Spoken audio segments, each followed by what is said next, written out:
사랑하는 성도 여러분, 지난 시간에는 사망에 이르는 죄에 대해 말씀드렸습니다. 오늘은 지난주에 이어 추가로 설명하면서 17절 말씀까지 전하겠습니다. 사망에 이르는 죄는 회개의 영이 임하지 않기 때문에 회개할 수 없고, 회개하지 못하니 하나님의 용서를 받지 못하여 결국 사망에 이르게 되는 죄라고 했습니다. 그런데 예수님께서 사망에 이르는 성령 회방 거역 모독의 죄를 언급하실 때 이와는 반대로 사람의 모든 죄와 회방은 사하심을 얻고 또 말로 인자를 거역하면 사하심을 얻는다 말씀하셨습니다. 마태복음 12장 31절부터 32절에 그러므로 내가 너희에게 이르노니 사람의 모든 죄와 회방은 사하심을 얻되 성령을 회방하는 것은 사하심을 얻지 못하겠고 또 누구든지 말로 인자를 거역하면 사하심을 얻되 누구든지 말로 성령을 거역하면 이 세상과 오는 세상에도 사하심을 얻지 못하리라 하셨지요. 왜 사람의 모든 죄와 회방은 사하심을 얻고 또 말로 인자를 거역하면 사하심을 얻는다 말씀하신 것일까요? 먼저 사람의 모든 죄와 회방은 사하심을 얻되 하신 말씀을 살펴보겠습니다. 사람은 모두가 죄인이며 하나님을 알기 전, 진리를 알기 전 거짓과 사기와 술수, 미움과 폭력, 간음과 방탕과 배신 등 많은 죄를 짓습니다. 어떤 사람은 하나님이 어디 있느냐, 예수가 어디 있느냐 하면서 하나님이 없다 말하고 하나님을 부인합니다. 더 악한 사람들은 주님과 하나님을 욕하기도 하지요. 그러나 이는 하나님을 알기 전에 지은 죄와 회방이니 예수 그리스도를 영접하고 회개하면 용서를 받습니다. 주님을 영접하여 하나님을 믿고 지난날의 죄와 회방을 회개하면 하나님은 다 용서해 주십니다. 다음으로 또 누구든지 말로 인자를 거역하면 사하심을 얻되 하신 말씀도 마찬가지입니다. 믿지 않는 가족에게 전도하는데 신이 어디 있느냐, 너나 잘 믿어라 하며 하나님을 부인하고 더한 경우에는 갖가지 악한 말로 핍박하고 하나님을 저주하기도 합니다. 학교에서도 예수님을 석가모니, 공자, 소크라테스와 함께 세계 4대 성인 중 한 명이라고 가르칩니다. 예수님을 인류의 구세주가 아니라 사람으로 보고 기독교라는 종교의 창시자 정도로만 말하는 것이지요.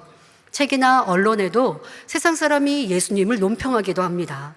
어떤 세상 사람들은 진리를 알지도 못하고 이단의 정의도 알지 못하면서 방송이나 언론 뉴스를 보고 함부로 이단이라고 덩달아 정죄하며 교회를 욕하고 하나님을 욕하는 이들도 있습니다.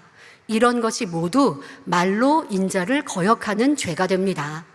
이와 같이 마태복음 12장 31절에 사람의 모든 죄와 회방, 그리고 마태복음 12장 32절에 말로 인자를 거역하는 죄는 예수 그리스도를 영접하고 회개하고 돌이키면 사하심을 얻을 수 있습니다. 주님을 알기 전 지은 어떤 죄라도 예수 그리스도의 보혈로 용서받을 수 있는 것입니다. 세상에서 아무리 선하게 살고 의롭게 산다고 해도 하나님 보실 때에는 누구나 많은 죄가 있습니다. 당회장님은 하나님을 알기 전에도 세상 누구보다 의롭고 선하게 사셨고 주변 사람들이 법 없이도 사는 사람이라고 칭찬하였습니다. 그러나 당회장님의 간증처럼 세상에서는 아무리 선하고 의롭게 살았다 하더라도 하나님의 말씀에 비추어 보면 누구든지 죄악이 많이 있습니다. 그러니 당회장님께서는 진리를 알고 성경을 읽으시면서 하나하나 죄악과 비진리를 발견할 때마다 무릎 꿇고 눈물 뿌려 간절히 기도하며 금식하고 철야하면서 그 모든 죄악을 버리신 것입니다. 하나님의 영광이 가득한 새 예루살렘의 성을 침노하는 만민의 성도님들이라면 오늘 말씀드린 당회장님의 간증을 마음에 새기고 더욱 변화되기를 힘쓰시기를 부탁드립니다. 지금까지 우리가 주님을 영접하기 전에는 누구라도 죄인이요 악을 가지고 있었으나 회개하고 돌이키면 용서받음을 말씀드렸습니다. 그런데 회개라는 것은 잘못했던 것을 그저 입으로 고백하며 기도하는 것만이 아닙니다. 잘못 갔던 길에서 돌이켜 바른 길로 행할 때 이것이 참된 회개요, 그럴 때 온전히 죄 용서 받는 것이지요. 더더욱 주님을 영접하여 지난날의 허물을 용서받았어도 신앙생활을 하면서 짓는 죄에 대해 용서받고 온전히 성결을 이루려면 온전한 회개, 돌이킴을 이루어야 합니다. 그럴 때 요한일서 3장 21절부터 22절의 말씀처럼 하나님 앞에서 담대할 수 있고 구하는 것마다 응답받을 수 있지요. 사랑하는 자들아, 만일 우리 마음이 우리를 책망할 것이 없으면 하나님 앞에서 담대함을 얻고 무엇이든지 구하는 바를 그에게 받나니 이는 우리가 그의 계명들을 지키고 그 앞에서 기뻐하시는 것을 행함이라 하셨습니다. 마음에 책망할 것이 없다는 것은 한마디로 7영의 합격이라는 의미입니다. 7영에 합격해야 회개의 영을 받고 중심에서 회개하여 용서받을 수 있는 것입니다. 죄에도 경중이 있다 했지요. 작은 죄는 기도를 시작하며 잘못한 것을 고백하고 간단히 회개하면 됩니다. 하지만 큰 죄, 죄의 담이 된 것은 통해자복하는 회개의 영이 임해야 합니다. 그렇지 않으면 회개 기도를 할 때는 용서받은 것 같은데 조금 시간이 지나면 불안하고 곤고해지며 용서받은 확신이 없지요. 회개한다고 하면서 아무것도 하지 않고 기도만 한다면 그 회개가 참된 회개이겠습니까? 그렇지 않는 것입니다. 회개하면 결단하고 어찌하든 다시는 죄를 짓지 않으려 하고 어찌하든 계명을 지켜 하나님의 뜻을 쫓아 살려고 해야 돼요. 또 하나님께서 기뻐하실 일을 행하는 것, 그러니 더 힘써 충성합니다. 이런 모든 행함까지 7영이 체크하여 이제는 합격이다 할 때 위로부터 회개영을 부어주시고 그래야 참 회개가 터지는 것입니다. 회개영이 임하면 어떠한 죄라도 중심에서 돌이키고 사함받을 수 있습니다. 자, 그러나 회개영이 오지 않으면 중심에서 회개할 수 없습니다. 자, 그런데 이런 회개영이 오지 않으니까 회개할 수 없어요. 참 회개를 하지 못하니 하나님의 용서를 받지 못하고 죄사함도 없습니다.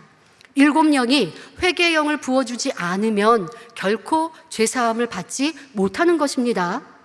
바로 사망에 이르는 죄를 지으면 7영이 회개의 영을 부어주지 않기 때문에 죄사함이 없다는 사실입니다.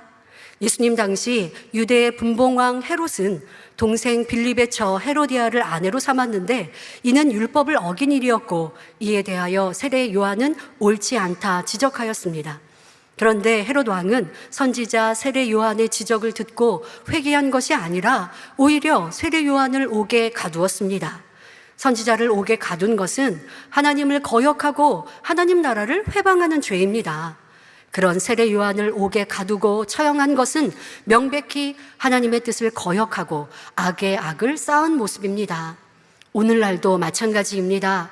성령의 역사가 나타나 질병이 치료되고 귀신이 나가고 기사와 표적이 베풀어지는 것을 직접 보았고 영의 세계를 알고 생명의 말씀을 직접 들었습니다.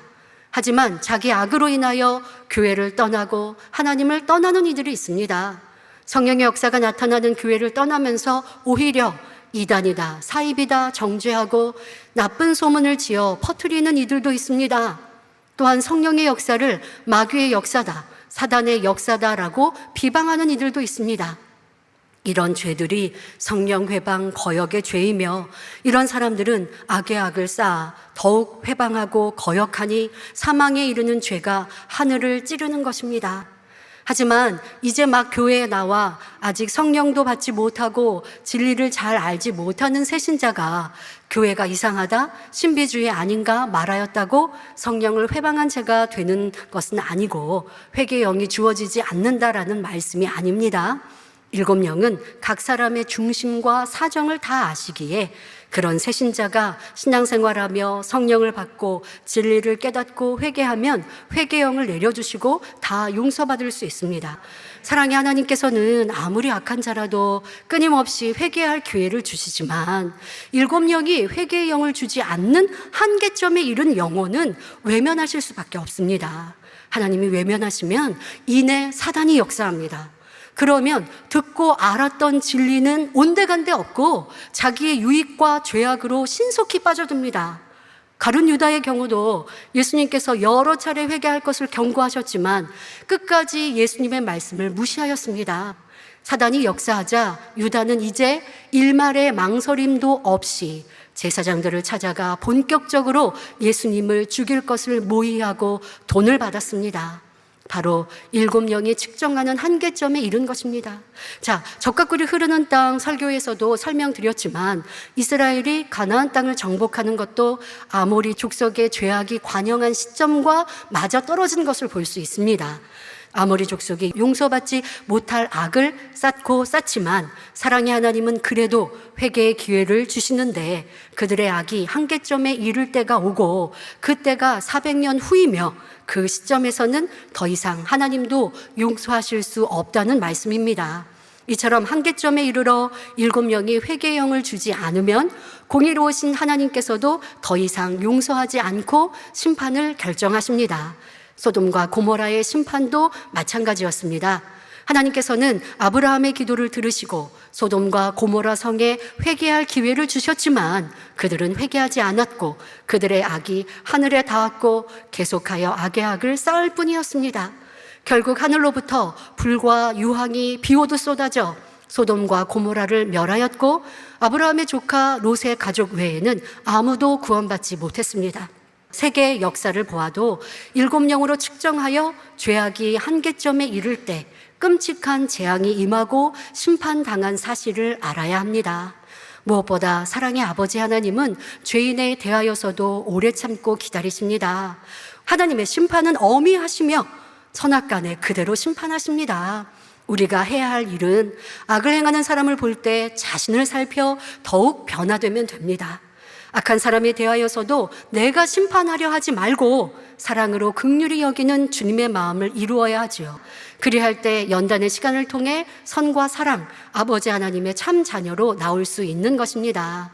결론을 말씀드립니다. 지난 시간에 이어 오늘까지 사망에 이르는 죄와 사망에 이르지 않는 죄에 대해 말씀드렸습니다. 하나님은 심판하시고 재앙 내리기를 원하는 분이 아닙니다. 용서하시고 긍휼히 여기시는 사랑의 하나님이시죠. 사랑하는 성도님들도 지금의 연단의 시간을 오직 감사와 기쁨으로 승리하여 참마음과 온전한 정금 같은 믿음을 이루시기 바랍니다. 그리하여 구원의 그날 두 팔 벌려 우리를 맞아주실 주님의 품에 당당히 안길 수 있는 주님의 아름다운 신부로 나오시기를 주님의 이름으로 축원합니다.